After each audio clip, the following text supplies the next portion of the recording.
Greetings mga amigs! Welcome back sa Buhay na Salita TV. Ngayon ay pag-uusapan natin ay tungkol sa mga gabay. May mga iilan sa atin na pumasok na sa mundo ng espiritual. Pero hindi nyo lang napapansin na meron na pala kayong mga gabay. Sa witchcraft po, ang terminology nila dyan ay familiars. So alamin natin kung ano yung mga familiars.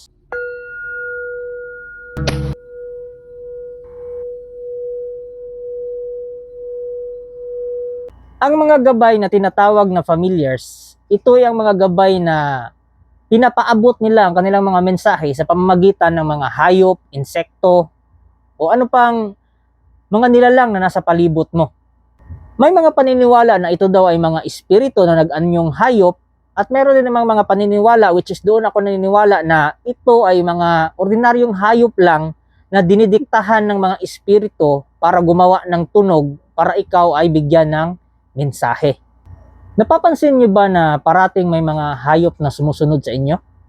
May mga pusa, ibon, insekto, butiki, o kung ano-ano pang mga nilalang na napapansin niyo na parating nandyan, parating nakatitig sa inyo, o parang binabantayan kayo. Baka kasi, isa sa mga yun ay inyong mga familiars na. So hindi niyo lang alam na yun ay isa na sa mga gabay ninyo.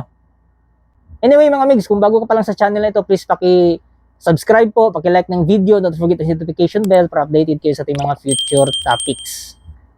So patuloy tayo. Kung ilan sa inyo ay nakatira sa probinsya na bago ka umalis ng bahay tumunog yung butiki, so sasabihan ka ng mga lola nyo na mag-ingat kayo kasi yan daw ay isang mensahe na huwag kayong tumuloy.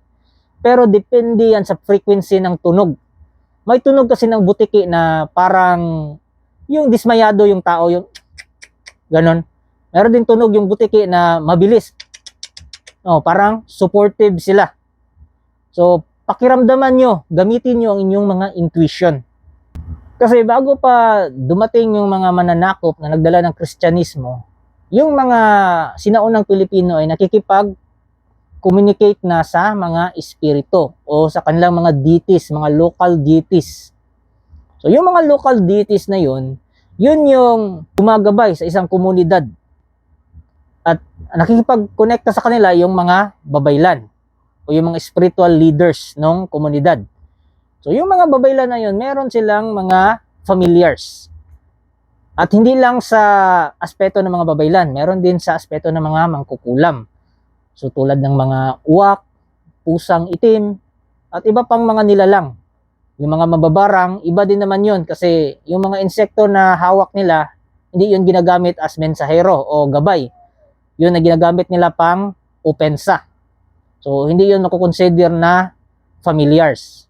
Pero meron ding familiars na insekto. Tulad ng mga insekto na naglilikha ng tunog.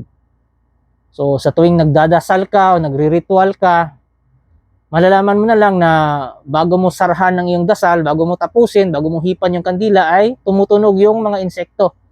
Ibig sabihin nagbubunyi sila. Binibigyan ka ng mensahe na successful yung panalangin mo.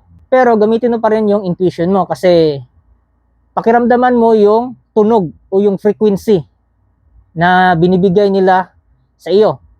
Kasi meron yung frequency na mataas o medyo jolly, ibig sabihin na nag-approve sila. Meron yung frequency na mababa o medyo matamlay, which is dismayado sila or no yung answer nila. So ano ba ang silbi ng familiars sa taong nag-deep dive into spirituality? So mga familiars po, yun yung mga mensahero nyo. So yun yung magbibigay ng confirmation kung yung mga deity ba na dinadasalan ninyo o yung nakipag-communicate kayo sa isang spirito ay nadinig ba o wala. So kung matagal ka na sa spirituality, kahit nga LNK, kasi dati nung nag-LNK ako, mayroon ako mga familiars. Kung matagal ka na sa lihim na karunungan o LNK, pero wala ka pa rin familiars na napapansin, ibig sabihin nun, hindi gumagana yung devotion mo. Kasi ang isa sa mga silbi ng mga familiars na yun ay mensahero mo. O nadinig ka ba ng deity na dinadasalan mo? At kahit na ngayon na meron akong sariling spiritual practice, hindi na LNK, sarili ko ng spiritual practice, so mas na-upgrade pa yung mga familiars na meron ako. Ang pangalawa na silbi ng mga familiars po, yun ay nagbibigay ng babala sa inyo. Kunwari, kinakabahan ka o parang may hindi maganda sa paligid mo. Tapos tumunog yung mga familiars mo. Ibig sabihin nun, tama yung kutob mo. So ang gagawin mo, mag-shield ka, mag-protection spell ka, or gumawa ka ng spell na magtaboy ng mga kalaban. So yan yung isa sa mga silbi ng mga familiars. Nagbabantay yan sa'yo, tagabantay mo yan. At hindi yan nililikha, kusang darating yan sa'yo kung talagang gumagana ang spiritual practice mo. Kung wala ka pang ganun, ibig sabihin hindi pa gumagana yung spiritual practice mo. Yung iba nakakapagpasampa na pero wala pa rin silang familiars, ibig sabihin nun, ibang espiritu yung natawag nila na sumampa. Nililinlang lang sila ng deity na kanilang dinadasalan. Real talk lang mga migs. Dahil ang totoong tao na nag-deep dive into spirituality ay meron ng familiars, meron ng mga gabay. Hindi yung mga gabay na katang isip na parang multo nagpapakita sa inyo. Physical yan, tumutunog yan. Marami na nga akong nagawang video dito na tumutunog yung mga butiki, mga tuko. Kadalasan nga yung tuko, tumutunog lang yan sa gabi eh. May bilang din yan, bawat tunog niya. Binibilang ko yan kasi meron niyang sagot, yes or no. Pero sa akin na lang yun, it's because familiars ko yun. So pakiramdaman nyo, gamitin yung intuition nyo, dapat malakas yung intuition nyo. Mag-meditate kayo para ma-enhance yung intuition ability nyo. So pag-usapan natin ng mix yung mga level ng familiars. So ito ay base lang sa obserbasyon ko hindi ko sinasabi na ito talaga yung standards. So ang unang level mga migs, kahit hindi ka nag-deep dive into spirituality pero madasalin ka, ang pinakaunang level ng familiars mo yung mga butiki. Yan yung parati nagbibigay ng tunog. Kung meron kang tinatanong o meron kang binibigay na opinion, yun yung sumusuporta. Pero pakinggan nyo yung tunog mga migs.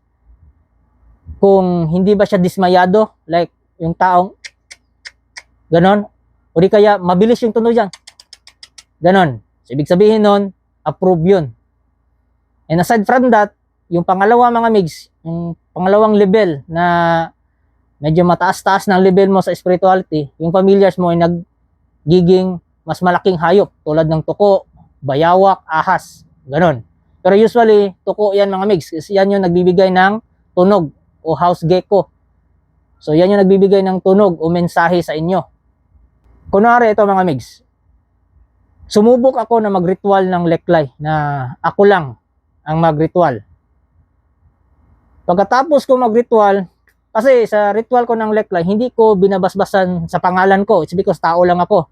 So tinatawag ko yung mga deities, especially yung Payanaga. So ginagawa ko yung 4 cardinal, kasi yung cardinal, north, south, east, west, meron yung corresponding na mga elements. Fire, water, earth, ganon. Tapos ang panghuli, tatawagin mo yung deity na hihingan mo ng basbas, hihingan mo ng spiritual energy. So, nung pagkakataon na yon, yung Payanaga yung tinawag ko. Pagtawag ko talaga sa pangalan ng Payanaga na bigyan ng basbas ang leklay, sabay-sabay na tumunog mga migs, napakaraming butiki, napakaraming tuko. Kasi nakikita ko dito sa bahay, isang tuko lang pero nagtaka ako noon kasi sa bawat corner ng bahay may tumunog, tapos sabay-sabay sila, butiki at tuko, sabay-sabay silang tumunog. So, napaka-unusual nun. Minsan lang yung mangyayari sa isang tao.